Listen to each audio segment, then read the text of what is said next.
Oh, that's in. Almost blistering starts to a tennis match. Shakespeare got it wrong. It wasn't King Lear. It's King Lear. LeBron James with no regard for human. Yuvraj Singh finishes things off on style. This is a News Laundry podcast, and you're listening to NL Playoffs. Hello and welcome to NL Playoffs. My name is Gautam. I have with me my co-host Aniket. Aniket, say namaste. Hello world. Alright, today is the 22nd of April. We are recording this at around 8:15 a.m. India time. Aniket, how are you doing, man? It's been a fairly busy sporting couple of weeks again. I'm doing well. So yeah, and it has been a fairly busy sporting week, which makes my life better because there are things to look up to beside work. So it's pretty interesting. You know, Aniket, because we are recording this on Friday, right? It becomes very tough for us to kind of talk about any sporting action coming up over the weekend because those will be immediately outdated. So I think we need to be a little careful as to how we analyze it, because if we analyze something very deeply about any games coming up over the weekend, let's say, be it IPL or the footballing action, I think it'll very, very, very quickly be outdated and we'll look like fools, don't you think? Yeah, no, I think we should not do crystal ball gazing anyways. So that's a good thing.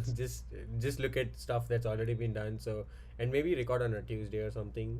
Get more disciplined about this. But for sure, you're right. You're right. That it makes placing awkward because this weekend's gonna again have a lot of sporting action, and we're gonna be just before the sporting action. So it's pretty interesting.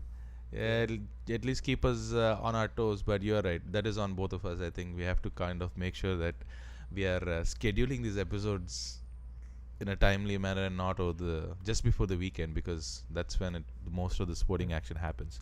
But, Aniket, we have a lot of things to cover. We'll not cover everything that's been going on, but we'll try to, get a good cross-section of it. So, we're going to look at the IPL, obviously. That's been awesome for me personally. I'll tell you why. We'll go through some of the footballing action, and then we'll wind it up with some NBA basketball, which I'm raring to go. I'm really excited about that. And then we'll finish it up with tennis. But let's start with the IPL. Okay, so Aniket, I'm in India, right? So it's been really great for me personally to be just makes it much more easier. There's a lot of difference between watching the IPL here and versus watching the IPL in the United States because I know peak working hours if you are in the US, just perfect timing if you are in America. Granted, I'm also working American hours, but still it's just that much easy to second screen this if you're in India, I feel like. Absolutely, and I think we spoke about it offline, but the timing is also pretty perfect, right? So when you're actually typically if you're working the Indian hours, you can just get off work and you have a full evening of sporting action to look forward to. So that's pretty interesting.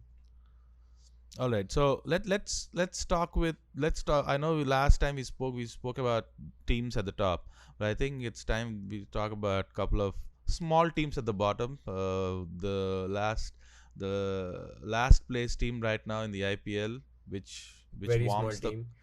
which warms the cockles of my heart. Really, I really mean this. It just warms my heart to see them at the bottom of the list. Are the Mumbai Indians, who've played 7 games so far and lost all 7, yet to get off the mark, as Ravi Shastri would say, and just in front of them are the Chennai Super Kings, who have won a couple of games with 4 points after playing 7 games.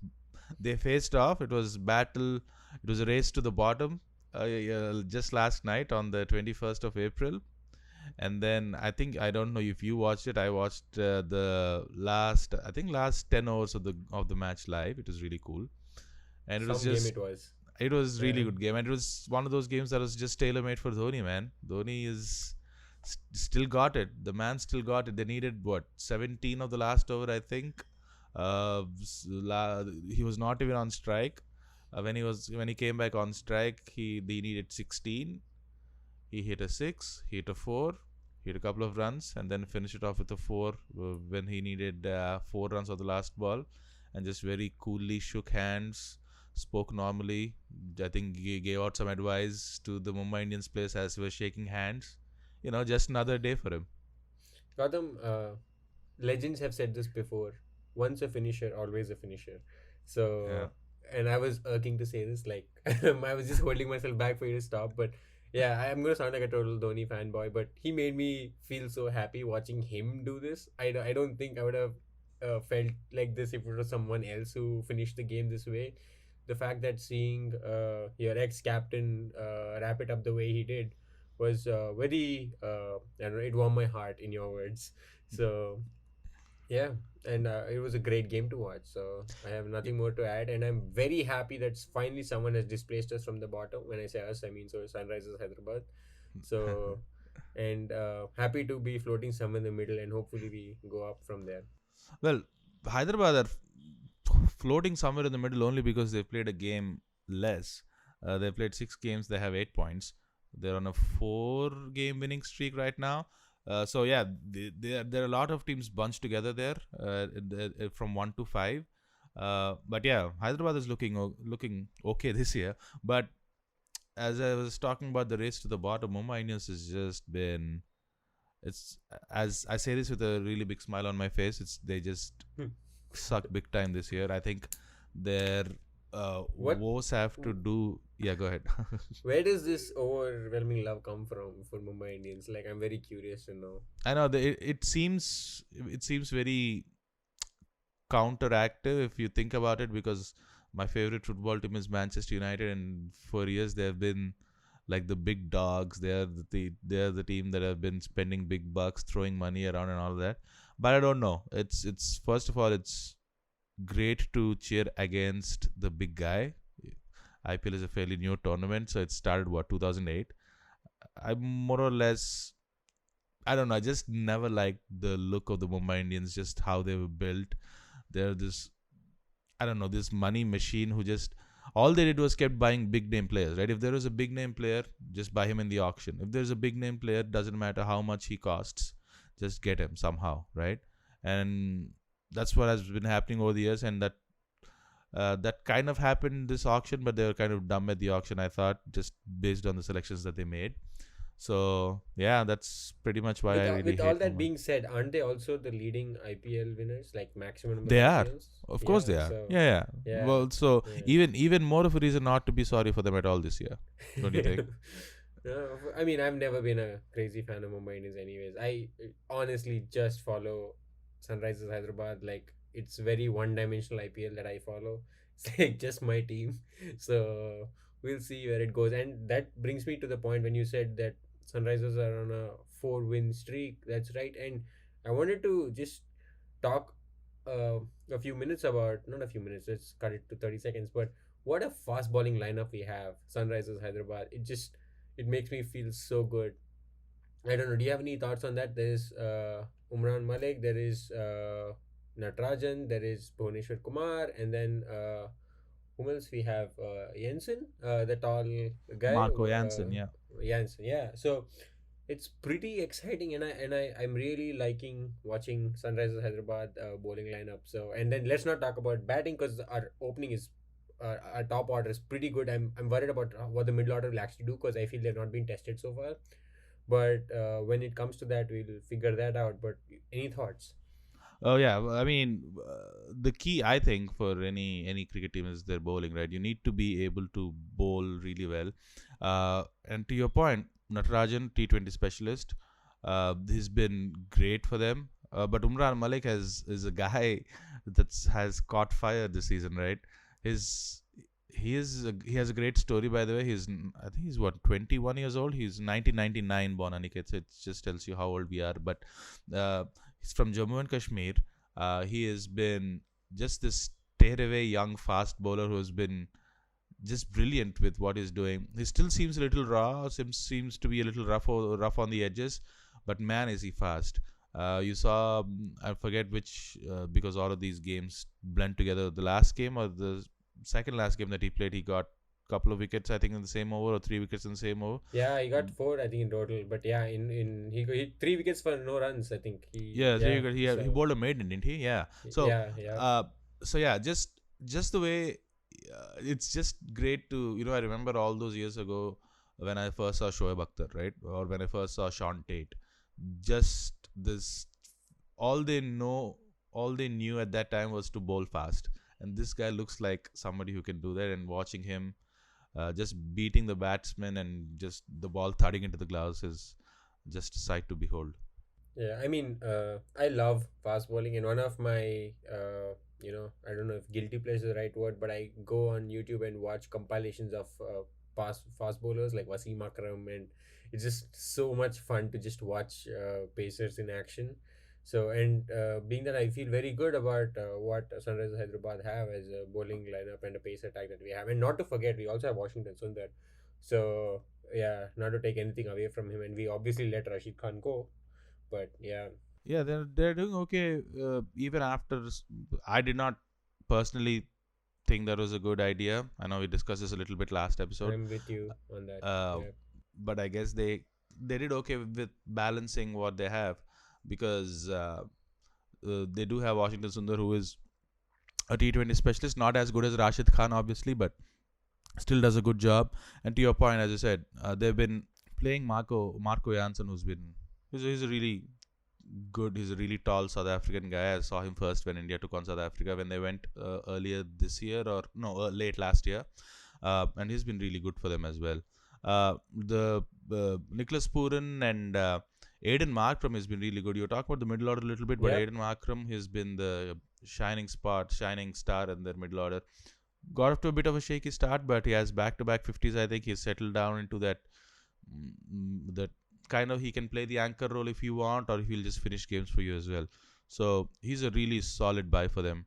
And Kane, I think he fulfills a purpose with pitches that are sometimes tricky. He just takes his time in the first 10 balls. I think they were showing a graphic where in the first 10 balls, I think his strike rate is below 100, and then just shoots up from there.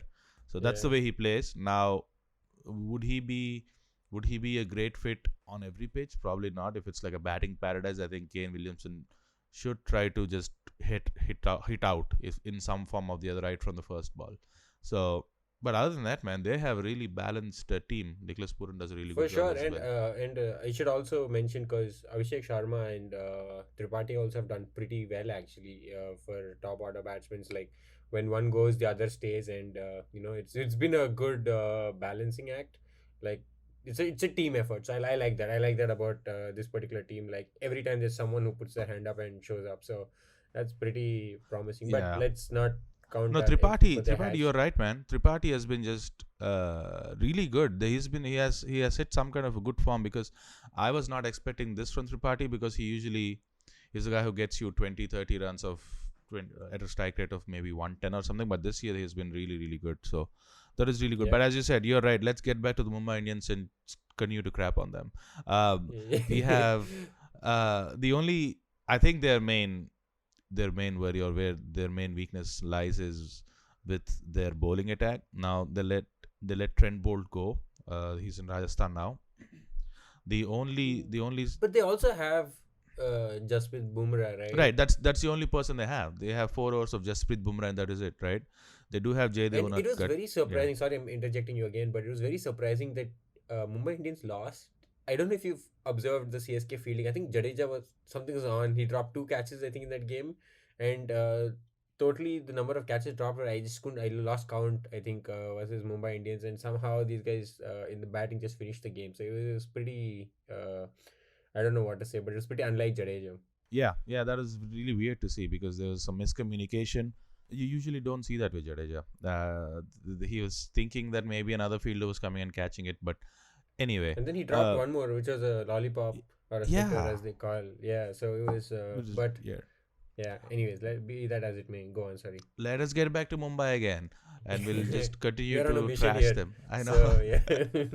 No, so I think one of their main problem is Jofra Archer, right? They got Jofra Archer at the auction. He was their big money buy this time, because they always have one guy.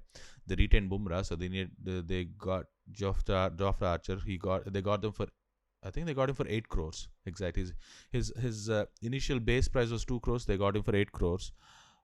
He got injured, so he was out for the season, right? So that leaves a big hole, because if this is a he's a pretty reliable guy too. Like, he's a very reliable guy, and also this is an auction where there is salary caps, right? So if you end up spending 8 crores on one player and he ends up not playing a complete season, then you're left with, a few of the players that are probably not as good as Jofra.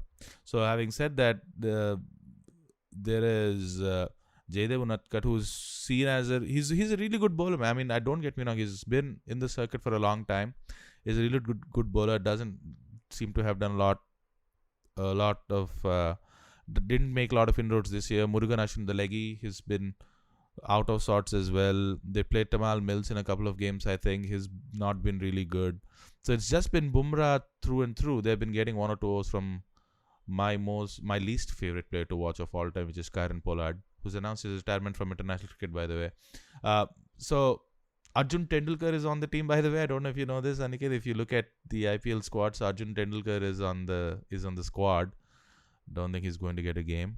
Maybe he's going to get a game, because now they're going to let all these youngsters play to see if they can develop them, right? So maybe he's going to get a game. He's a left-arm seam bowler, so I don't know. I've never seen him bowl other than in a couple of videos. But yeah, the batting has been out of sorts as well. Suryakumar Yadav is just the only guy who's been really doing well with them. Rohit Sharma seems to be out of form. Ishan Kishan seems to be out of sorts as well. So yeah, nothing really going right for them. Yeah, I mean, I have nothing more to add to that. I agree with every observation you made, and especially with the part where Suryakumar Yadav, because he seems to be the one actually pitching in and pushing as far as they've gone. I think he has a hand to play in that, and yep. Man, just talking about Suryakumar Yadav, he just figures out a way to get runs. Doesn't look pretty sometimes. Just it doesn't matter if it's a pitch that is suited for bowling, spin bowling, fast bowling, even if it's a batting paradise. He just figures out a way. So I've maybe watched this so many times. Whenever I watch Suryakumar Yadav play, he seems completely out of nick. So let's say he's not in form, right? So he's very, very scratchy up front, but he somehow just gets these singles, doubles, just figures out a way, just have to stays there for 15-20 balls, and then somehow at the very end gets settled and starts scoring. And you end up his score would be, I don't know, 40 of 25, 45 of 30, something like that. Always tries to figure out a way to score. Not just for Mumbai Indians, I just see that same thing when he played for India as well. So I think he's an amazing long-term prospect for India. They should just treasure him. They should just keep him as long as they can. Give him as much rope as he needs in the one-day circuit, in the T20 circuit, and slowly get him up in the middle order for Test cricket. Isn't he? I don't know how he. I think he's roughly our age. Yeah. So we'll see how long he has on the circuit. Yeah, but I think he's in his. He's in his 30s now. He's in his 30s, right? So, yeah. Yeah. He's in his 30s, but I think just play him as much as you can in all formats. To be honest, I agree 100% what you said. So he's one who'll come in and do a good put in a good shift, right? Always, like, you can count on him to like you said, put in a good shift and somehow push through, which is what is necessary. Not everyone can be flamboyant, not everyone is Virendra Sehwag. And not everyone wants a Virendra Sehwag, because you score 100 in one game and nothing in the next. But you want someone who's reliable and always comes in and puts a shift. So I always, 100. Yeah. And when the chips are down, if Suryakumar Yadav is still there, let's say with 6 wickets down, 7 wickets down, he's still going to find a way for you to get to a respectable total. He'll still get you. He'll just make sure to get your team to 130, 135. I was watching this. I think he was his first game back. He did not play the first 3 games. Maybe he got injured. Then he came back. Obviously, because there was no game time for him, he was looking out of sorts at the beginning. The wickets falling all around him. So he just stayed put. Just battled through it and somehow made a way to get them to a respectable total. But that's not going to be enough. If you have just Suryakumar Yadav and batting and just Jasprit Bumrah in the bowling department doing well, that's not going to take you far, and that shows. I agree with you, and I think we have dissected Mumbai Indians enough. I Can you wanted go a to little briefly more? No, just kidding.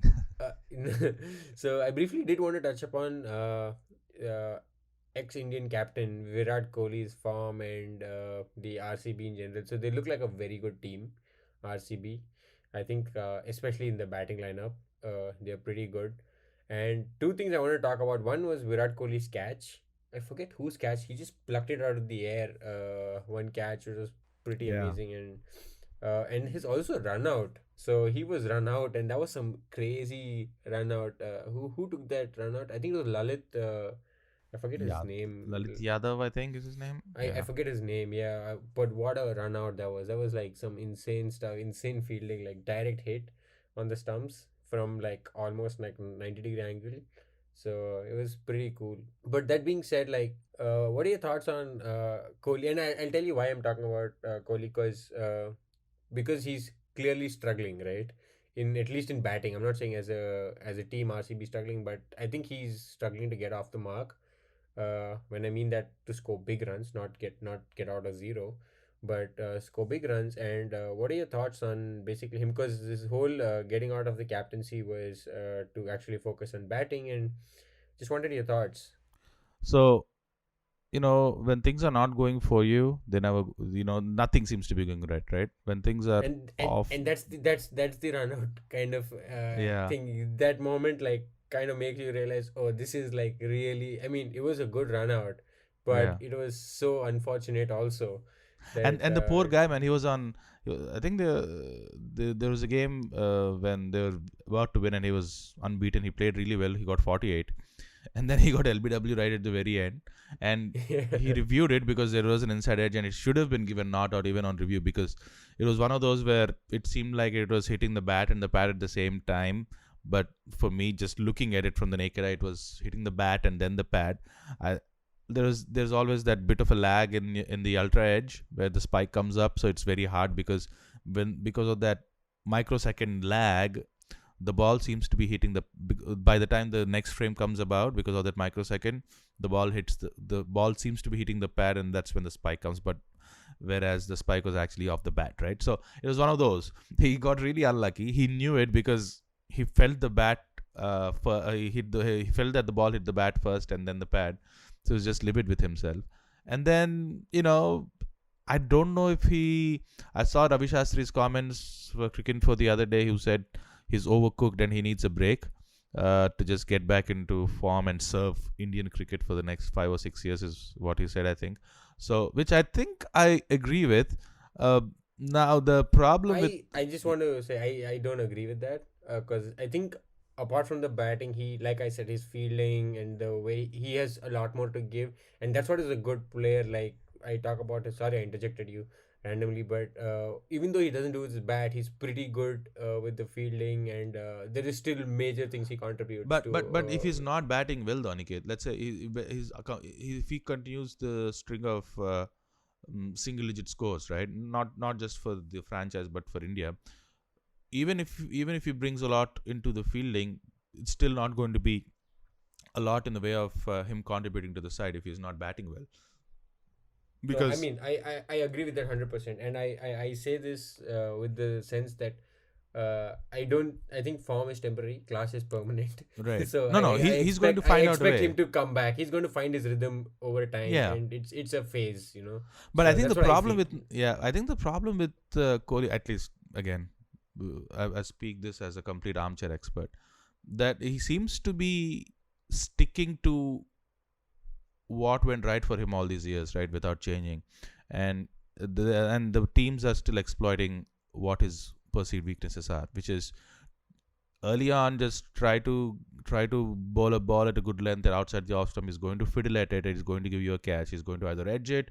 He's either going to put a ball in the air, and because the last game he got out to a guy, I think a ball outside off stump, good length. He got out to a man at gully. I think there was a wicket. There was a dismissal earlier where similar ball he got out, nicking the ball to the wicketkeeper. That's been like the standard way to get Kohli out for the last 2 years now. He still seems to be not adapting at all. He still seems to be sticking to what has been working well for him all these years, which is to be assertive and plays shots outside off stump. But when you're not in form, you're going to nick those more often or not. So unless you try to find a way around it, I don't think this is going to work. Maybe what Ravi Shastri said is right when he said he needs to take a small break just to clear things out in his mind, because just the calendar is so packed, man. Just there is no respite at all. So might not be a bad idea to take a small break. No, I agree. I actually, to be honest, I learned about this today. I never saw Kohli. I never observed that Kohli goes out one typical way and teams actually use that against him. I never observed that. So that's a good observation. And if that is true, yeah, for sure, And one thing is you got to adapt. If not anything else, in sport, I think as you grow older, you got to adapt. And I wanted to talk about one thing too as well, is that in IPL I did observe a lot of these retired cricketers who are actually playing. So there was Ambati Rayudu, it was good to see him back. Robin Uthappa is there. There's Dinesh Karthik, who's doing pretty well.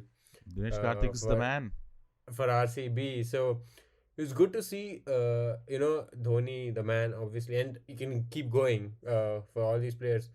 But I could see one thing very clear, and maybe this is a very unfair comparison, but if you look at players in cricket versus, I would say, international retired players in football, you would see that they're at a very different fitness level. Do you know what I mean?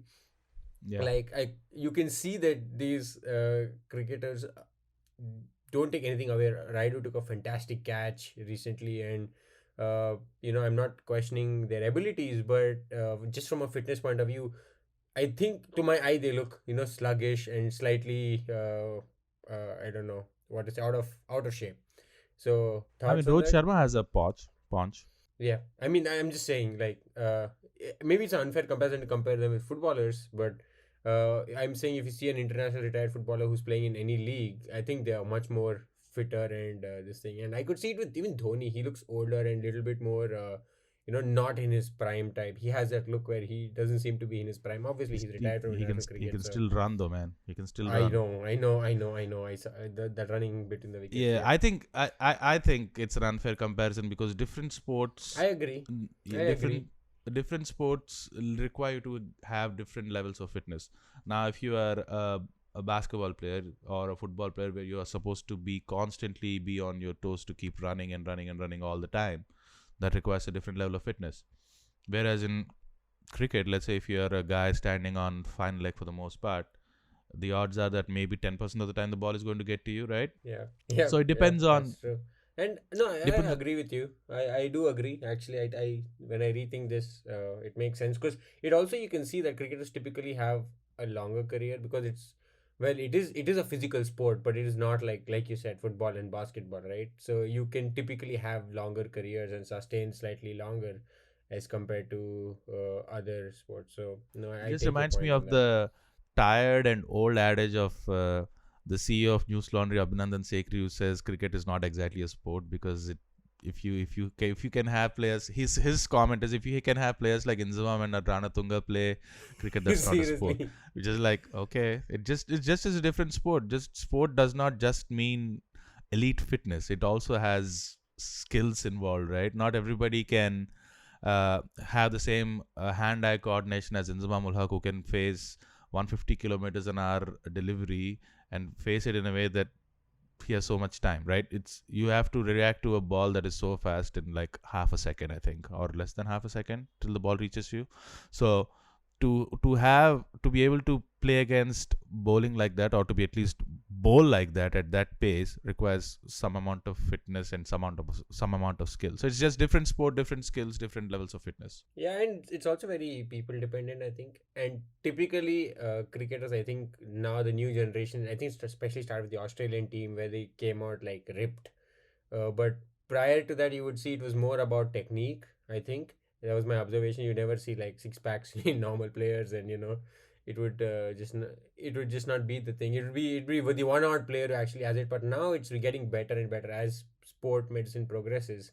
So it's getting better and better and better. Yeah. And the sport, yes, and also the professionalism, because we have central contracts for all these big teams now. So that helps because central contracts means that the player knows that he's going to play for or he's going to represent his country or the elite level for the next 2 years or 1 year, right? So that goes a long way to, if you're centrally contracted, the board can make sure that the player is under your control, make sure he's fit, make sure you give him all the facilities that you need. Obviously, the more money you have, the better it is too. So it was not the case before. So when Australia introduced central contracts, India did the same thing.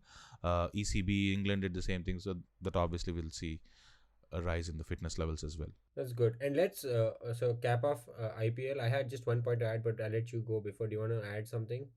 No, just want to plug my Rajasthan Royals team again. Still doing good. They have 8 points, 6 games played. So if they, I think they're sitting third right now with a game in hand, technically, right? So Josh Butler has been just in a purple patch, man. His leading run scorer in the IPL. He's got a couple of centuries, I think. He has maybe 1 or 2 half centuries. He's the leading run scorer by far. Just the form he's in, he just makes it look easy sometimes. But his at the top there, Josh Butler and Sanju Samson have been just lights out. So really good. And obviously in the same team, they also have the purple cap holder, who is Yuzvendra Chahal, who got a hat-trick recently. So really good balanced side. We discussed them at length last time. So they're still continue to do well. I have big hopes for them this year. Yeah, I mean, you guys are ahead of us on what do you call it? Run rate? I think net run rate. Or yeah, so we'll see. I'm curious how the season pans out. But before that, I did want to add something, Gautam, and this is related to our podcast. So we do talk a lot about sports, athletes, but I think you and me both agree on this, that when we started this podcast, the point was to introduce the sporting ecosystem to the people. So kind of go behind the scenes and talk to the backroom staff and other people. So one thing I'm really interested in is actually talking to sports statisticians, especially in cricket, because I know that statistics is now heavily used even in IPL. So it would be really cool if we could actually pick the brains of someone who's actually been in this field and just learn about more about what they do and how they do. So I don't know, this is a good time to maybe say, write to us if you know someone or if you are in that field. Write to us at podcast@newslaundry.com, or you can also write it the letters, which is the podcast letters, is a drop down menu. So write to us, let us know what you do. If you know someone interesting, or if you want to tell us something interesting in these lines, we'd love to hear from you. Yes, please. Drop a note. Yeah, with that. Let's move on to football, Aniket. Yep. So, it has been a packed week of action. So in football, so there has been leagues football happening and Champions League. So which one do you want to go first, Gautam? Let's do the Champions League first. Champions League, good choice. So, couple of very amazing games, very good games happened. One was Real Madrid and Chelsea. So did you catch that game? It was basically a Champions League quarterfinal where Madrid edged through 5-4 with Chelsea. The first game was at Stamford Bridge, which Madrid destroyed. There was a Karim Benzema hat-trick that happened at Stamford Bridge. And then surprisingly, when all chips were down and everyone thought this game was shut, Chelsea came to Santiago Bernabeu and put up a great show. So they were up 3-0 actually. And I think this was in the first 60 minutes, some 75 minutes, I think. They were up 3-0. And they played so well. They literally shut Real. And then actually, I would say they played well for 90 minutes. And then things went downhill for them. Karim Benzema again came up and scored. So he doesn't seem to stop scoring right now. He's in some form.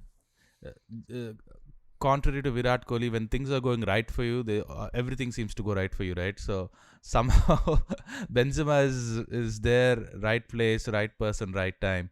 Always somehow finds a way to score these days.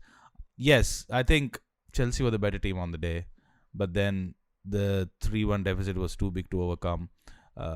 Just goes back to the first leg when Mendy gave up that very easy goal, right? Just gave an open net to Benzema. And just, that goes a long way, right? If they hadn't conceded that goal, that we've been in who knows what would have happened, right? But again, we were texting a little bit back and forth about this, which was, Tuchel was making all kinds of statements, and you were talking about this in the last episode as well. So he was practically saying, no, there's no way we can win the second leg. It's pretty much done. We have the Premier League to take care of. We are 3-1 down. There's no way we are going to win in Madrid and so on. But that seems to light a fire in their belly, man. They just came out and just started out with a bang. And I think we agreed on this. I speculated, at least, I don't want to talk for you, that this was to of rile up his players and get a reaction. That was totally you. I'm going to give that credit to you. You totally called that out. So I mean, no, I just speculated, to be honest, but it seemed like that's what he was trying to do, and I think he got a reaction from his players because they had some game that day. It was really good. It was so refreshing to see Chelsea play. They were calm, composed. They had everything under control. But then again, the story would have been totally different, right? If it was now, if they had the away goal rule, like things would have really changed. But then having no away goals actually changed a lot of things. So I mean, Chelsea scored 3 actually. It wouldn't have been very different because both teams had 3 away goals. But still they would have played differently, right? If there was away goals. 100%. 100%, right? So and that's one change in Champions League I'm still getting used to. I won't say I'm completely accepted the rule yet, even though it's there. And this takes me to another game that happened. No, before we do that, can we talk about that Luka Modric pass to score that goal? The outside of the foot cross from... Oh my God, what a I don't know how he even saw it. He just looked up. The ball was in a certain area of his foot. He just thought, okay, let me pass this with the outside of my foot and just feed it to Rodrigo. What a brilliant pass. That was a good call. I forgot about that. Oh my God, yeah. That goal just made me wave my hands up and down. So the thought of that goal, that was some ball. Yeah. No, 100%. That was amazing. But yeah, go on. I think we should talk about Villarreal. Oh yeah, and that was another very interesting game. Obviously, I couldn't catch it live, but I did see the highlights, and they beat Bayern 2-1 on aggregate. So bye Bayern Munich. Seems like Lewandowski won't be there in the semifinals. And did you have anything to add? I thought Villarreal played really well, and I just have nothing more to say except that Bayern just couldn't put goals together. Like they played 2 perfect games against a team that was much more superior to them.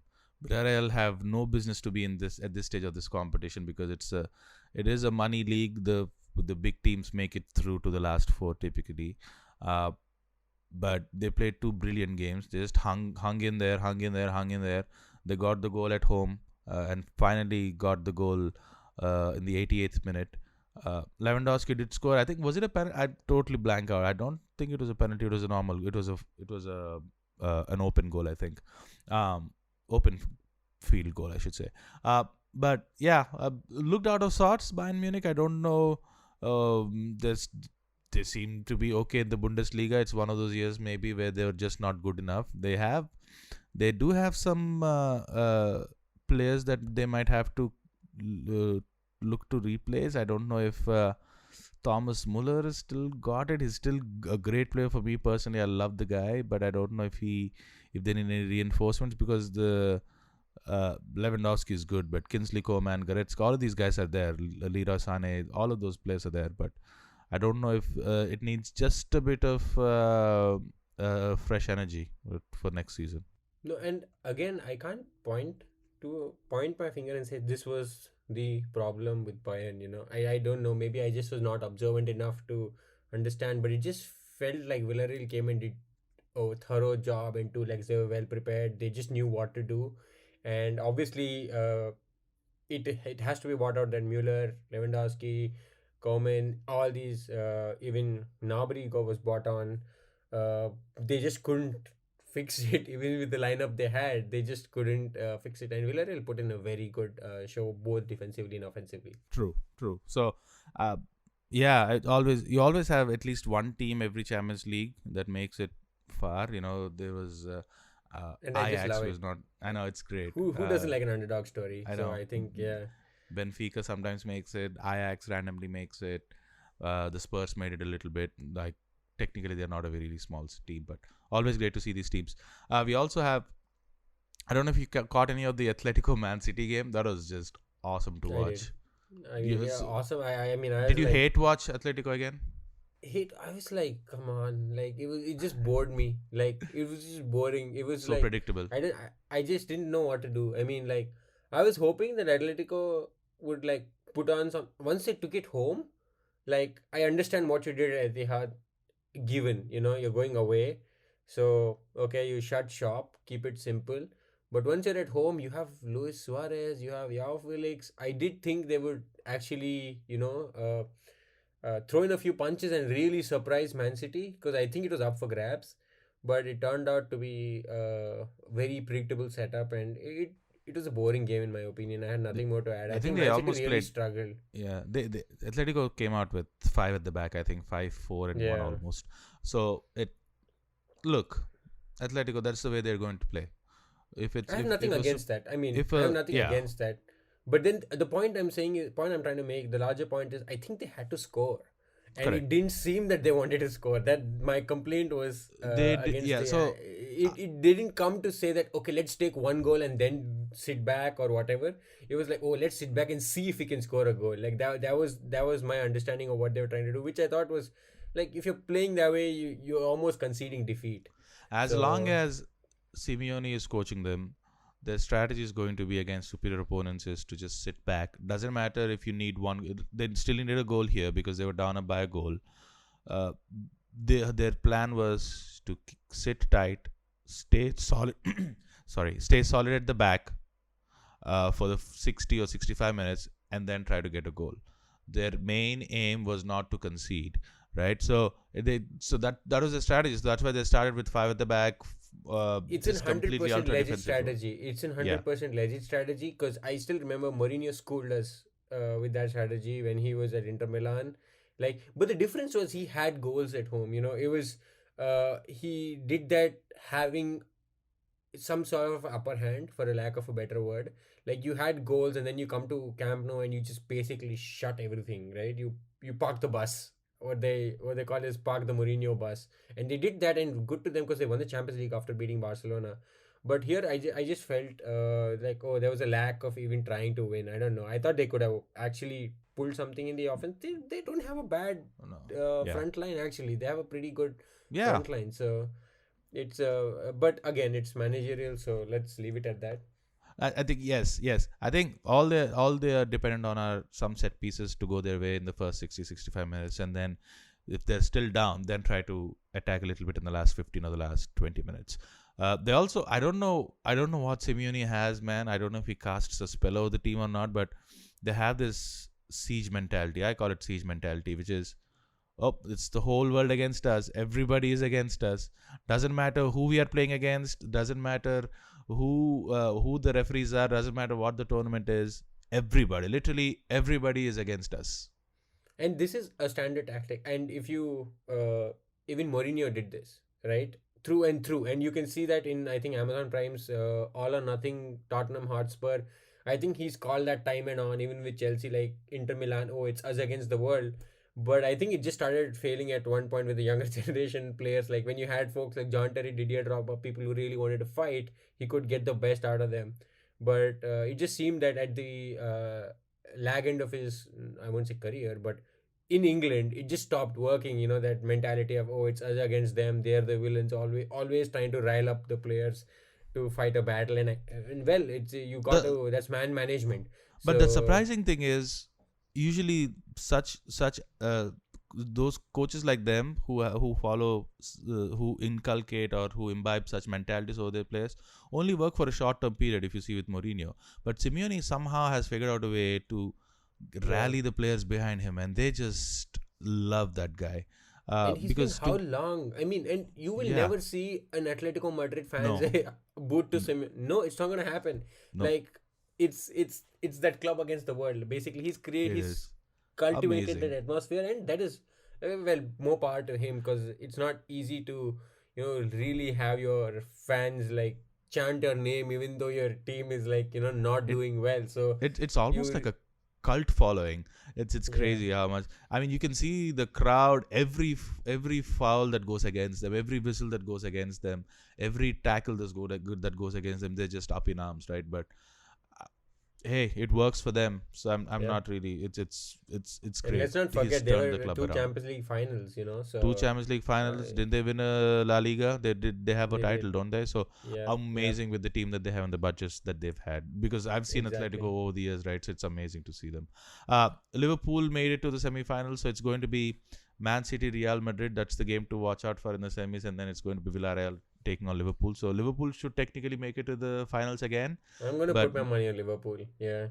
yeah, Man But City, Real it would Madrid. be fun to see Villarreal give one hell of a fight to Liverpool, because Liverpool is in a very good form, and they're a formidable team. So it would really show Villarreal's character of how they come out for this game, because it would talk a lot about the team. And I'm looking forward for surprises. But if I had to put my money, I'd put it on Liverpool. Liverpool are the best team in the world at this stage right now. They are just lights out. So Liverpool should have a That's actually a conventional very thinking. good segue to go to Premier League, Yeah. actually, because Actually, yeah. played United, and it didn't end very well because it was at Anfield. The score was 4-0. I saw the game live, and boy, Liverpool were at it in the first half. They just Thiago was like doing 360s with the ball. They were like kids out there having fun in the park, and I say this with extreme pleasure that Man United seemed to not have answers to what was happening. But I'll let you take it from here. No, look, the result was never in doubt. I watched the game.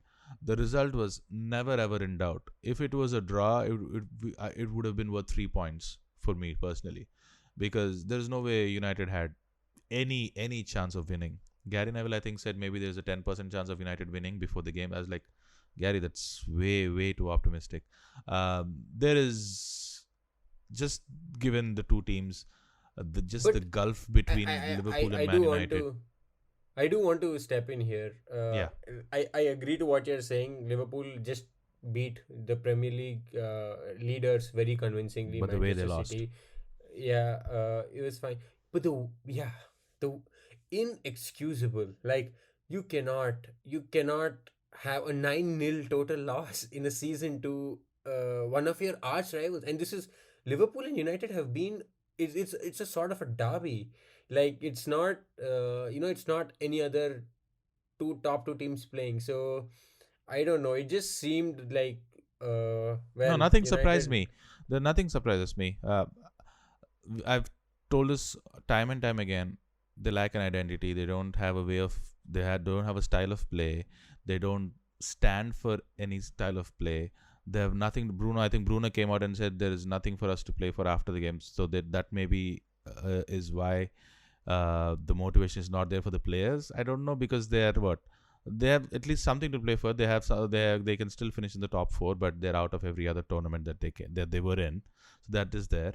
But still, even if you're not playing for anything, you're still playing in the Premier League. You can still get to the And you're top. playing for Man United. You're playing for the Man crest United, on yeah. It is. And all of that stuff. It is one of the most legendary clubs in Yeah. football. I won't say English football. I'll say in football. But be that as it may, there is good news hopefully coming to United. So Ten Hag has been confirmed. So congrats to you folks. But I did want to touch upon. No, look, hold on. He's the 8th manager, I think, in the last 10 years, I think. Oh, yeah, he's the 8th manager after Alex Ferguson. So he's a great signing, obviously. Don't get me wrong. But can he change the culture around? Yes. He's been given a 4-year contract. I really rate him as a manager. He's excellent. But, I'm not holding my breath that he's going to turn it around the next season. He's going to take 2 or 3 seasons at least to turn it around. So again, I just hope. I just kept saying this with Ollie as well. Whoever you appoint, just give him a long rope. You need somebody to be there for a sustained period of time to see if it works. So that means make the right hire and give him as much time as he needs. Similar to what Arsenal have been doing with Arteta. They're still struggling. They're still very inconsistent, but he's slowly... We'll come to Arsenal, yeah. Right, he's slowly turning things around there, right? So, they lost 3 straight Arsenal, and then now they won again against Chelsea. So, but still, there is a sense of turning things around at Arsenal. So, you need a good manager in the first place, and then you need to give him a long rope, and you have to give him the resources that he needs. So there's going to be a big overhaul coming up by all accounts, I'm pretty sure. Some tough decisions. I think there are just a million midfielders in United right now, so most of them have to go. Personally speaking, just keep the players that you trust, keep the players that fit into your system.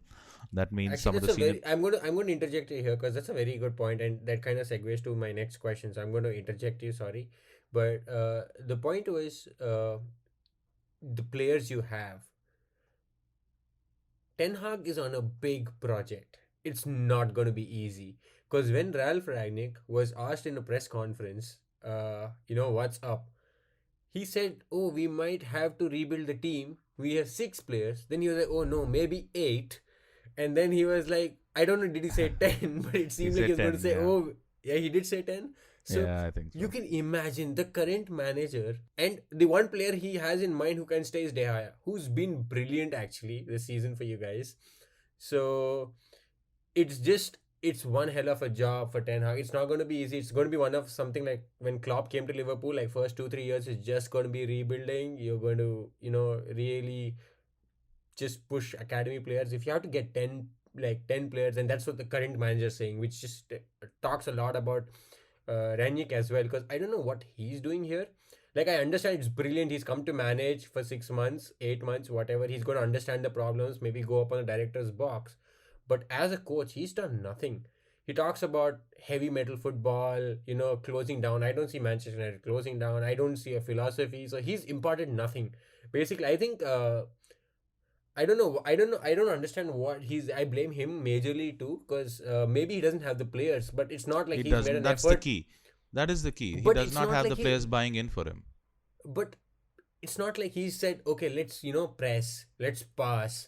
It's like, okay, you're 11 skillful players. Let's see what you can do. It seems to be. I don't know what he's saying, but it seems to be. And as a coach, you got to.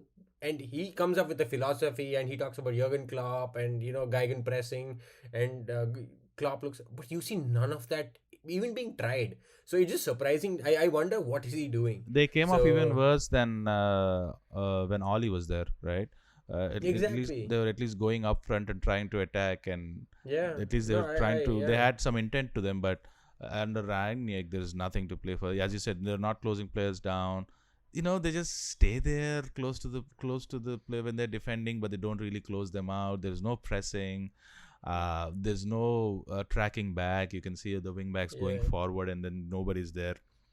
Once I blame the players. Let's not forget that it's 11 players who are playing, but you got to tell the manager as well. Like, come on, I think he's also getting off easy. I think a lot of people are not questioning him.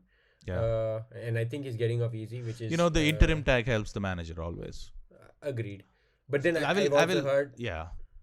I've also heard theories where he's come to see what the problems are so that he can help the next manager, because he's going to go up in the top rooms That's a in the management. That's a spin. But exactly, I mean, you've still got to fix something while you're there, and it doesn't seem as an outsider that he's fixed anything. So maybe my opinions are too strong as well, but no, it also has to do with the how rotten it has become, just the culture over there with the Glazers and the CEO and all of these commercialization, and the owners taking out dividends every quarter and not investing anything back into the club.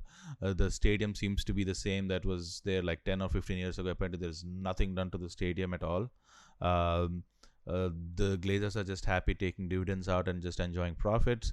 There has been increased clamor for the last 2 years for them to sell the club, but I don't think there are any indications that they're going to sell the club. Why would they sell the club? This is a profit-making machine. Exactly. Yeah. So why would anybody sell it? So it's just the system itself is rotten. So you need somebody like, what Alex Ferguson did was he seized control.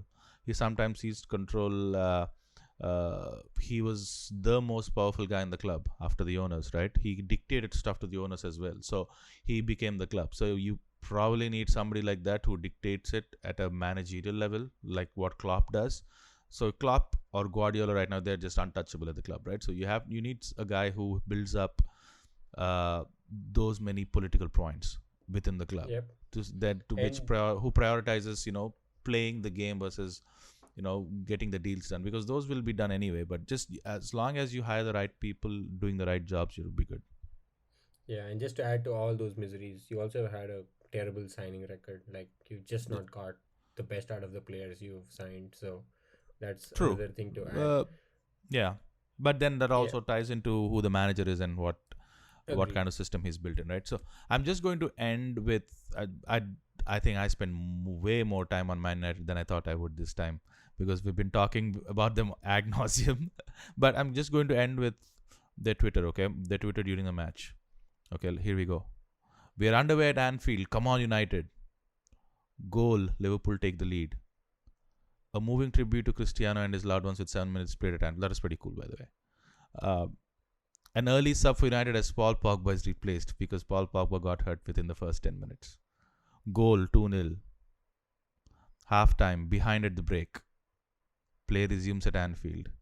A half-time change for United. Jadon Sancho came on for Phil Jones. Phil Jones was playing, by the way. An hour on the clock at Anfield. Some stock pictures from the photographers. Goal Liverpool. Subs. Hannibal, the young Hannibal who played, I think, left back or right back, who showed some intent by putting some tackles in because he was very frustrated. Something good came out of it.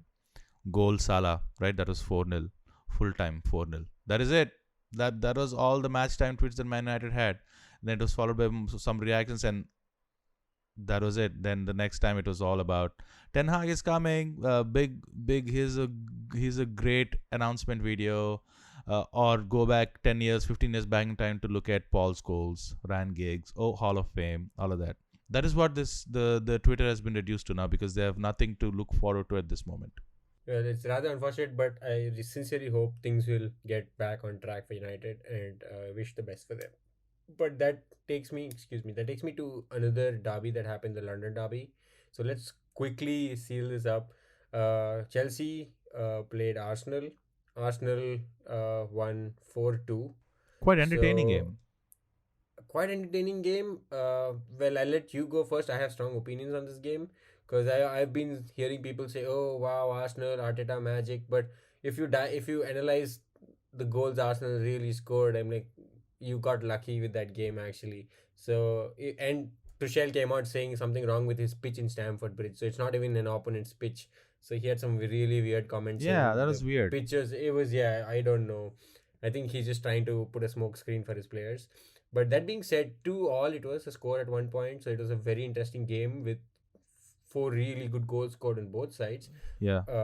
And then the Saka penalty, which Saka clearly pulled Aspilicueta. That was, I'd say that was a wrong decision. So take that goal off. And then, which was the other one? I forget. So the one before that, and it just seemed like, oh, Arsenal sneaked a win here, and now people are talking about Arteta, how good he is. I'm like, sure, they played very well. Saka is a bright prospect. It The was that team toe is poke, real. wasn't it? Emil Smith Yeah. throw, the toe poke. Emil it, Smith, exactly. Oh, that was a good goal actually. So The Emil build-up was Smith good, but row- the finish was little. Okay. Yeah. yeah, but here's what I think. Oh, Nketiah. My bad. 57 minute Nketiah. Eddie Nketiah. Nketiah, yeah, Nketiah. Oh yeah. So and one Goal was a and good which goal. was a goal. One was a Nketiah one scored keeping- 2, Smith Rowe scored 1, and Saka got that penalty. Nketiah one was the one where he had to finish with the toe poke. With the at the end, they should have cleared. Chelsea should have cleared the ball. Yeah, it and felt like it they failed almost to clear. exactly. Yes. So it seemed like I mean it was maybe it was a great game. I didn't catch it completely live because I caught only the last part of it.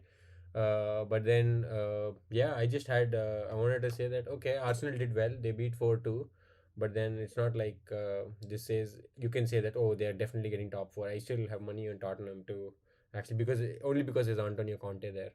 So I have but any nothing more to thoughts? add on that. Nothing more to add. Alright. It was just an entertaining And- game for me. Yeah, it was. I mean, okay. I would take away from the entertainment. Actually, Chelsea were in control for the first 10 minutes, and then you did see that Arsenal, you have to give it to them. They did the right things. So I think strategy wise, I'll give it to saying that okay, you came out and did the right things, and it worked out in your favor. So Yeah. well played. So okay, with that being said, quickly, just a Barcelona wrap up. Horrible time going on. Like again, I mean, we got knocked out by Frankfurt, but In the okay, out of Europa the League, Europa, yeah. we are out of the Europa League. We lost to Cadiz, and somehow today we scraped a win against Real Sociedad. Aubameyang put in a header. We basically have one plan. Earlier it was Messi, now it was Pedri. Pedri is missing, so what do? You give the ball to Ousmane Dembele and hope he whips magic. Turns out the plan is just put the ball to the wings and see what's happening. There's nothing, no vision from anyone. There's no play through the center. So I can go on. I don't want to waste time on Well, this rant, Javi is but there, so hopefully next season, he there's came in hope. I the mean, new season, so obviously, there's the hope. again, he's at least bought us in the top four. The first part of this, I was hoping we make Champions League. Like that was the goal. I'm like somehow just reach top four, like struggle, swim, whatever. So we are there. Okay, that's fine. But yeah, hopefully look forward. There's nothing. I mean, we're just basically now playing for second, and I think it's a good place to be in, given where we were at the start of the season. We have a lot of injuries, so looking forward for Ansu Fati, Pedri, Sergi Roberto, and all these folks to be back. So yeah, let's get out. I think we spent quite some time on football today.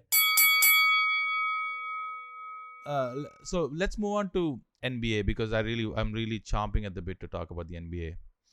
All right, Because all by right, the way, I want yeah, to go say ahead. one thing before we wrap up. Yeah. So, and this is a new segment in our podcast. It's called Today I Learned. So, do you know why?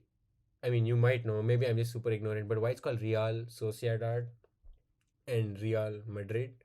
So, No, Real actually. in Spanish is a literate translation for royal, and Ah. it's the Royal Society and Royal Madrid basically. So, I Oh. learned that today. So, I found that pretty interesting. So Sociedad means society. Yeah.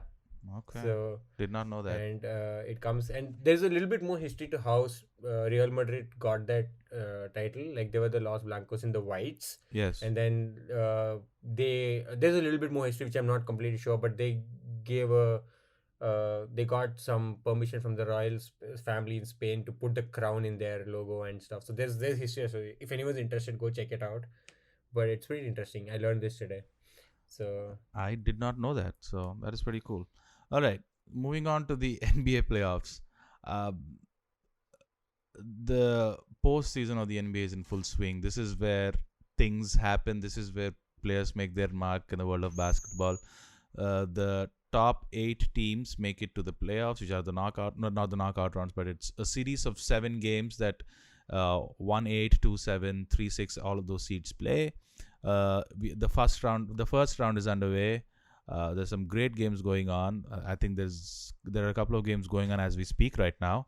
The Jazz are playing the Utah Jazz are playing the Dallas Mavericks, and Denver Nuggets, who are the team after my own heart right now, the second favorite team, because they have a guy called Nikola Jokic playing for them. They're playing the Warriors. They're in a tight race right now. So some really good games going on. I don't know if you've been catching any of that, Aniket. I've actually only been catching highlights, Gautam. Typically, my serious basketball viewing starts when we're like just playing the finals, the 7 games. That's when I really get in and watch live. But I did have a few questions because I want to understand this better. So I was going through the standings. There's the Eastern Conference, there's the Western Conference. You just mentioned how you go to the playoffs. But I saw that Bucks have clinched division. What does that mean? So yeah, I know there's a conference. You win your conference and you win the other conference. What do you mean by clinching division? Like I didn't get So it. there's the Eastern Conference and the Western Conference, as you know. So there are 30 teams in the NBA, so 15 each on each side. Within the conference, there are I think three divisions, I think, per conference. So for example, if you take my team, the Chicago Bulls, they're in what is called as a Central Division. Okay, but they have 5 teams, which is people familiar with the US, all the Midwest teams. So they have the Milwaukee Bucks, they have the Chicago Bulls, the Cavs, the Cleveland Cavaliers, Indiana Pacers, and the Detroit Pistons, right? So within the conferences, they are divided into each divisions, and then doesn't really matter what position you are in with vis-a-vis the division. What matters is what position you are in at the conference level. But then divisions are helpful if there are any tiebreakers. So if you have clinched the division and if you have a better head-to-head record, that means that you are probably having an upper seed than the team under you, So not really a big thing. Nobody cares about these divisions in the NBA. It's just the conference and the conference standings. But just another way to divide things. That's all. I think most of it has to do with. Formerly, there were two leagues. There was the NBA and there was the ABA, and then they merged. And I think there is some history related to those divisions. I see. Oh, that was good to know. So that takes us to the reason was I saw Bucks, Giannis Antetokounmpo's team, who are playing actually your team, the Bulls, if I'm right to say your team, and it's a pretty crazy game. I saw the highlights. DeMar DeRozan was on fire. As we are speaking, they've played 2 games. The series is tied 1-1. Yep. How the games are structured is they are 2-2, 1-1-1, right? Over 7 games. So explain what you mean by 2-2, right. 1-1. So they play. The Bucks have the higher seed, right? That means that the Bucks, because there are 7 games, they play at max 4 games at home. They get because by the virtue of them being a higher seed, So they get more games at home. Correct. Okay. So the first 2 games are played in the teams in the better team's home. The next 2 goes away. So if you're the Bucks, you're the 3 seed, right? The Bulls are the 6 seed. So the Bucks play 2 games at home first. They go away, play 2 games in Chicago, come back, play 1 game, and go away 1 game, and then come back to play 1 game again. Only if needed, right? If it's a 4-0 sweep, there is no need to play the last 3 games. So this is how it works. Now the Bucks they've played the Bucks and the Bulls have played 2 games so far, both in Milwaukee, and then the Bulls have snuck in a win somehow. They are by far the biggest underdogs. The Bucks are the defending champs, as you said. Giannis Antetokounmpo is there, but there is a glimmer of hope because one of their second best player, Chris Middleton, had to walk out of the game because he had some kind of a calf strain or some kind of a strain. So he had to leave the game. That gave Bulls that little bit of an opening to come through. And as you said, DeMar DeRozan did an excellent job, 41 points. So some hope for the Bulls, though I'm still not holding my breath that they're going to do anything big because they did well. They started great at the beginning of this year, kind of tapered off at the end. They had a really, really bad injury luck. Nothing was going right for them. Their defense kind of took a deep dive. So it's not been a good time for the Chicago Bulls as the season ended, but they made the playoffs. Great start. They need to build on this for the next season. I'm not going to hold my hope too high for this season. With that being said, just to add some element of positivity to who's it? Vucic? What's his? How do you say his name? Vucevic. Nikola Vucevic. That guy he's good. Like Yeah. I was just watching. He's very promising. I don't know how old he is. He looks pretty Late 20s. Late. Okay. Okay. I was going to say he looks young, but okay, I take that back. But no, yeah, he's actually early 30s. He's 31. Oh wow. Okay. But he has a good game. I mean, I liked it. I saw highlights and I was like, okay, wow, who is it? I tried to read a little bit more about him. So he was with the Orlando Magic earlier. He was their main guy. The Bulls got him over a trade, I think, a couple of years ago. He's a solid guy. He's probably the 3rd best player on the team after DeMar DeRozan and Zach LaVine. He's a solid guy who gives you double-doubles, which means he scores points in the double digits and gets double-digit rebounds, right? So he's been a solid guy. But I really don't want to talk about that series because I really, really want to talk about what is probably the best series in all of the playoffs. Might be the best series through the season, which is the Boston Celtics taking on the Brooklyn Nets. Okay, now the Boston Celtics. I kept that for the end. Go ahead. Right. So the Boston Celtics are the number 2 seed. They started the year very badly. They were just a middling team. They were maybe languishing in like 5th or 6th on the table. Once there's an all-star break sometime in January, all the players get about 4 to 5 days of break and then they come back. After that all-star break, I don't know what happened. There's just this transformation that you really don't see from teams like this. It's almost as if they flipped a switch. They became the best team in the second half of the season. Their defense is just lights out. They're by far the best defensive team in the league. They have the star player called Jason Tatum, who's on their team, who's excellent, who's probably playing like he's the top 5 player in the league right now. Now they are taking on the Brooklyn Nets.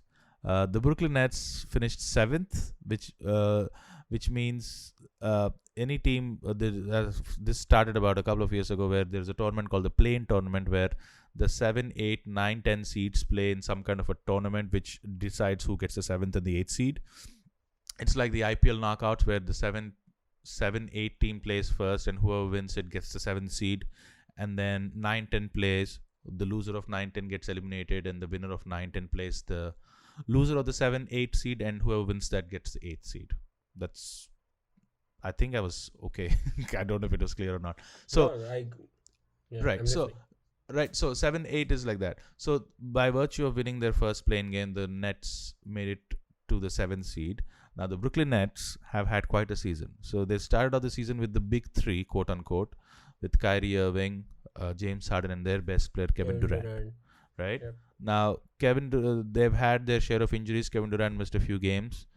They've had share of controversies. Kyrie Irving is a no-vaxxer, is it an anti-vaxxer, not a no-vaxxer? He's an anti-vaxxer, so he did not take the vaccine. So that means he was, based on the state regulations, he could not play any home games in New York because in Brooklyn, New York, because the state regulations said that if you are not vaccinated and if you're working, quote unquote, in New York, you can't show up at a workplace. So that means he could not work at home. So there was that. So all of these things were playing, and on top of this, there was James Harden. James Harden was this third wheel in this cog, who was seen to be one of the guys who can turn things around, but he grew dissatisfied with the team because Kyrie was not playing. He was not really happy with what he was doing. Kevin Durant was injured. If you know James Harden and know his track record, if he does not like a situation one bit, he just gives up on you. He just quits on you. There's no other way to say, he just quits on you. So he kind of worked his way out of there and got traded to the Philadelphia 76ers, who he plays for now. Anyway, so that's been Brooklyn's thing. Having said that, they still have Kevin Durant and Kyrie Irving, who are probably the two. Durant is probably the best player in the league, and Irving is in the top 10. So this set up a great first round playoff match series between Celtics and the Nets. As we speak, they've played 2 games so far, both in Boston, because the first 2 games are played there. Boston won both of those games, so they're up 2-0 going back to Brooklyn. Now the interesting thing... Go ahead. No, you do it. No, I was going to say, I must add that this Boston Celtics is nothing like the Celtics I knew. Like, the Celtics I knew was Kevin Garnett, Rajon Rondo, Ray Allen, right? And seeing just... And I used to follow... I remember this back in the day. I used to actually follow basketball. And now when I look at Celtics, it just seems like, oh, I don't know these folks. So it seems like a very different Celtics from the time I saw it. I just wanted to pitch in that. Yeah. So how the Boston Celtics are set up is they have all of these switchable wing guys. So they are like 6'6" to 6'9" guys who are athletic, who can defend pretty much any position other than the center position. They're very switchable, which means that if you set a pick and screen somebody to get another defender on you, you can pretty much switch, because they can guard pretty much any position other than the center. So they have all these guys. They have the player who just got the Defensive Player of the Year award, which is Marcus Smart. So their identity lies within their defense, but they also have a top scorer in the form of Jason Tatum, right? So the main thing I want to talk about this series only is because the intensity that they're playing with right now is almost like NBA Finals intensity. Both these games, every possession is just intense. The crowd is into it. Everybody knows that this is probably going to dictate who is going to go to the NBA Finals, or who's going to get out of the Eastern Conference and go to the NBA Finals. So if you are listening to this, and if you are a very casual NBA fan, or if you like watching basketball but don't follow it, this is the series for you to watch. There are still at least 2 games to go. Just watch the series. Just every possession is just so intense, high voltage stuff. I was actually watching the highlights of the game because I didn't catch it live, but so Celtics were trailing at least September second game. They were trailing through and through, and then they came through in I think the fourth quarter. I think They is flipped when the switch in the they fourth quarter, man. That's when yeah. they It just yeah. I was basically looking at the game and I'm like oh, and I didn't know what the result was obviously. So I was like oh maybe Nets are going to make this 1-1 and it's going to be like the what do you call Bucks Bulls thing. But then from nowhere it just like flipped and I think Tatum had a great game. Yeah, But as I you could said, it has to do with more with it has to do more with the defense because, as I said, as you said, I think the Nets were leading by 13, 14 points at one stage. I was listening to another podcast where the guy was saying this is a true stat. In the fourth quarter, apparently, the Brooklyn Nets scored just 2 points from like the 11-minute mark to the 3-minute mark or the 2.5-minute mark in the fourth quarter, right? So literally they flipped the switch in the fourth quarter, just shut them out. And you're talking about shutting players like Kevin Durant, who is just a prolific scorer, and then you also have Kyrie Irving, right, who's just amazing. So just to shut those two players down like they did tells you how much of a favorite Celtics are moving forward. Now, does it mean that they're going to win the series? It probably not. The next two games are probably going to decide where this series is headed. But man, the Celtics are good. But then I just wanted to add to that aspect of when you talk about defense, not only shutting Kevin Durant and Irving down, but they literally stole position from them and transitioned to like about 3-4 times during the game. It They're was snatching the ball crazy. away, yeah. Exactly, and how they did it, I was like wow. And then it just seemed, and I was a little surprised though that Kevin Durant also lost the ball that easily. But then yeah, just point Yeah, out it was that very I observed. uncharacteristic Yeah. to see Kevin Durant do that. But they were shutting them. I think it has more to do with Celtics defense than Kevin Durant's offense. Now, great players like Durant will figure stuff out. He's going to come out with.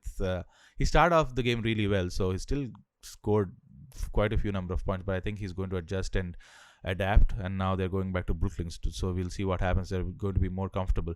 But that's pretty much all I want to talk about as far as NBA playoffs, Aniket. Just if you are not a fan of basketball, if you've never watched NBA, and if you want to, check this series out: Boston Celtics versus Brooklyn Nets. All right, that's noted. And with that, we can touch upon something you want to talk about in tennis, Gotham. So, and then I think we'll wrap up. Right. So, Wimbledon made an announcement yesterday.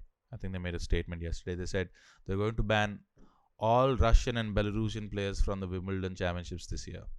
That means that it's going to put the likes of the world number 2 Daniil Medvedev on the men's side and world number 4 Arina Sabalenka on the women's side out of this tournament. This is another classic case of Aniket, sports and politics kind of intersecting, and the tournament having been not forced into taking action, but they need to show the people that they're taking some action, I think. So what do you make of this? What's your take on this? I'm going to give my opinion after what you think. Well, what is my take on this? So it's very interesting. I don't necessarily agree with this, but I don't know from a decision making point of view what better you could do, because I feel again collateral damage, classic example of collateral damage. I don't think Medvedev has anything, or even Sabalenka has anything to do with this particular war. I do understand situations, for example, maybe it's not the best example, but F1 Haas, right? Because the Mazepin family, which was the main sponsor for Haas, Ural Kali is a company, it's an agriculture company, and it has been widely acknowledged and rumored also, because I'm not 100% sure, but when Putin announced the war, Dmitry Mazepin was actually in the room a day prior and stuff. So Along he with was one of the big, Abramovich. Exactly, and he was one of the big oligarchs. So I understand that taking a direct hit on Haas, because there's a direct connection. Yes, I see that Chelsea is struggling. Roman Abramovich's accounts have been seized. He said he's willing to give, which is a side note, because ESPN said that Lewis Hamilton and I think Serena Williams are pitching in to take control of the club. So again, one thing I think any football fan will agree is Roman Abramovich is been one of the best owners for a club. He's really taken care of the club pretty well, whatever keeping politics aside. So I understand why, because he was in the room with Putin and he has money, he can change the situation of the war. But with Medvedev, Sabalenka, I don't know what the roots are, but I feel it's rather unfair because some nutty person in your government did something stupid. The buck being passed down the chain to a player who's just making his livelihood. It's. I think it's rather simplistic view to punish the guy down the chain than actually the person who is causing the trouble. So I I don't know if that makes 100% sense. 100% agree with you. Djokovic came out and said that it's kind of crazy that these players have been banned. Um, he actually said, I've seen war. I've went through a war in the 90s in Serbia and Yugoslavia and all of that stuff when it went down there. So being a product of war, he said something like this is a crazy action. I 100% agree with you.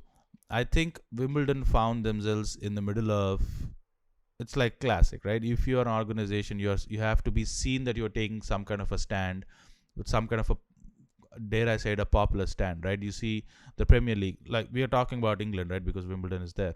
You talk about the Premier League. They've taken a stand because Roman Abramovich was directly connected with Vladimir Putin. So they were in a position to take a stand against him, then sanctioned him, and they said you're no longer the owner of the club. That makes sense. But for a tournament like Wimbledon, you're not dealing with teams. You're not dealing with team owners who have direct connections. You're dealing with individual players who are hailing from a country X. Okay, so if you are Dalil Medvedev, right, or let's say if you are remotely linked to a sponsor that is backed by Putin, right? Then I can maybe see the point. But to just have a blanket ban on Russian and Belarusian players just because there is a war going on, an unfair invasion going on in Ukraine, which has nothing to do with what Medvedev is doing or nothing to do with what Sabalenka is doing, is extremely, extremely unfair. It is collateral damage, but I think it's extremely an unfair collateral damage. It is.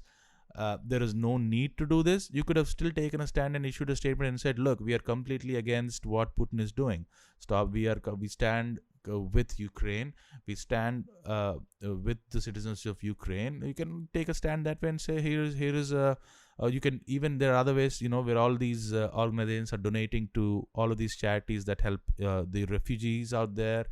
England has some refugees coming in. You can still support Ukrainians in whichever way you can. There are a lot of organizations doing a lot of work. You could have taken a stand that way and said, here is a donation for and marked for displaced refugees, or whatever it is. Just take a stand against Russia and take a stand for Ukraine instead of banning players and trying to make examples out of them. I don't know what the point is. Yeah, this is a classic example of what you call lip service, like doing something for the sake of it. I think it's not fair. That's my limited point. It's extremely. You're attacking the lowest rung of the ladder, which is basically maybe trapped in the problem as well. Like if you ask them their private opinions, they might, I don't know what their opinions are, but they might be against it. But then you're going and attacking them for something the government is doing, which is rather unfair and unfortunate, actually. This seems like punishing somebody just because they were born in a country, born in a specific country. So which is extremely unfair on the place, because they themselves have no links. They themselves have nothing to do with the war. If you, as you said, if you ask them privately, who knows what their opinions are. So it's you're putting them in an extremely tough situation, right? So and I understand, like if Medvedev came out saying, no, what we are doing is right, I'm going to join the army.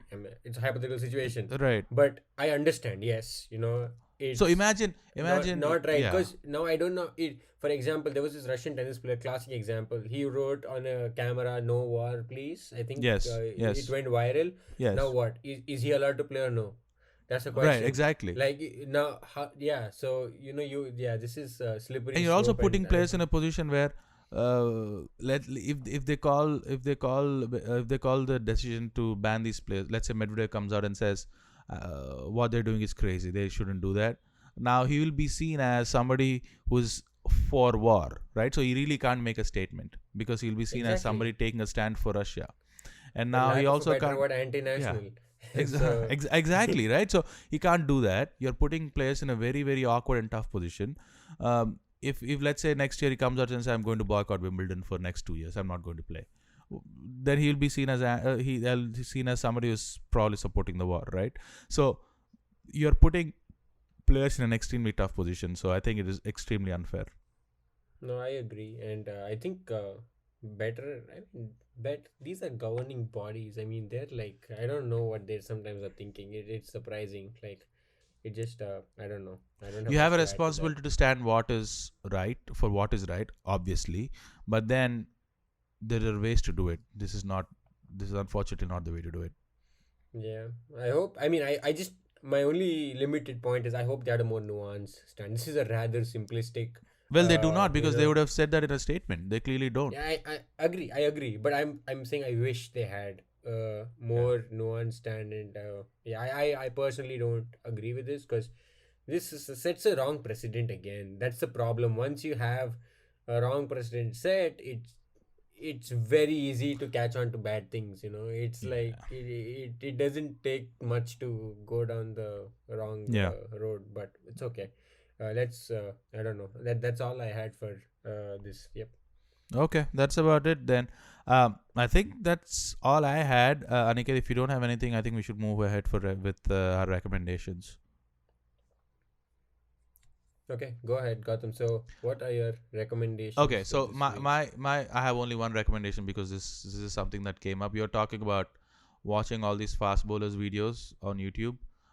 Just search for Wasim Akram versus Australia on YouTube. You'll find a lot of links. Specifically look for 1990 MCG, where he just bowls a spell to Mark Taylor. There's all of these videos on there, so you can watch a lot of these. But look for 1990 and Wasim Akram in Australia. He just completely rattles. I think the video reads Wasim rattles Taylor. So Mark Taylor just literally can't read him. It's just impossible. So he actually gets, I think he gets dropped.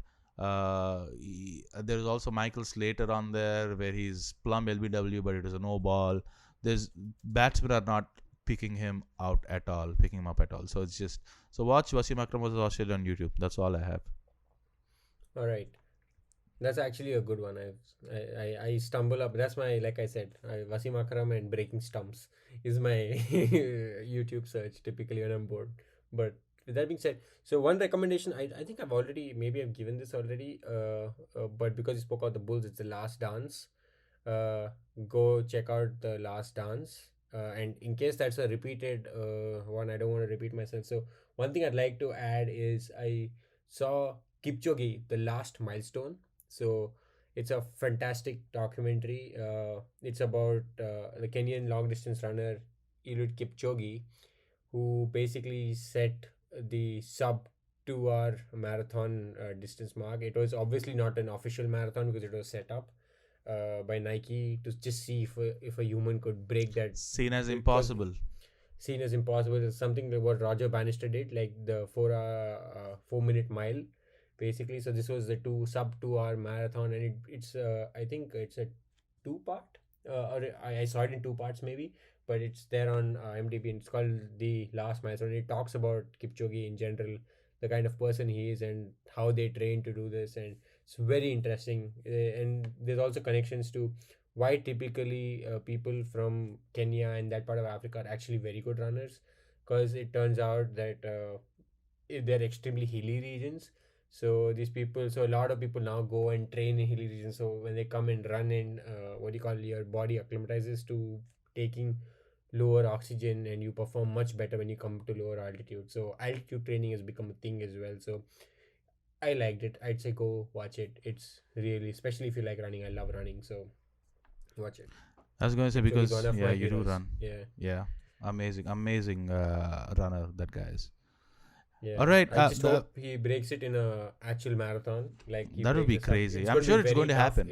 It's going to happen someday. Yeah, it's going to be very tough, but Yeah, we'll see. If not Kipchoge, somebody else is going to do it. There's no doubt about it. This is going to be broken, I'm pretty sure. But having said that, I think we are at the end of the show. Like to thank producer Lippy for producing this podcast, who's been very patient with us. For our listeners, do go to newslaundry.com, do subscribe, pay to keep news free. When you pay to keep news free, you get all kinds of I shouldn't say objective journalism, but journalism without any agenda. So please check out our website, newslaundry.com. Hit that subscribe button. Please don't watch any news channels. Please do not watch any kind of 24/7 news channels, please. Just the stuff going on. It's nothing new. It's been going on for the last decade or so. So don't watch any news channels. Instead, subscribe to independent news platforms like News Laundry. Go check it out, guys. So I'll add to Gautam, what Gautam said, pay to keep news free. And there is an agenda actually, and the agenda is to serve the subscribers. So you get served. So you pay, you keep news, you get news you want, that you care about. So, and that's how democracy flourishes. So subscribe, gift a subscription if necessary to people, and watch a lot of sport, because there's nothing better than coming home and watching the IPL rather than some news channel at that same time, primetime news channel, primetime news shouting. Go watch sport. Sport unites in some fine ways, and there's nothing better than there's no form of entertainment in my books better than live sport. So watch anything and have a good week. Thank you, Aniket. Thanks, everybody. All the News Laundry podcasts are available on Stitcher, iTunes, and any other podcast platform. Please subscribe to News Laundry. Help us keep news independent. To catch all our podcasts on news, pop culture, current affairs, and sport, visit newslaundry.com. Follow us on Facebook, Twitter, and Instagram, and subscribe to our YouTube channel.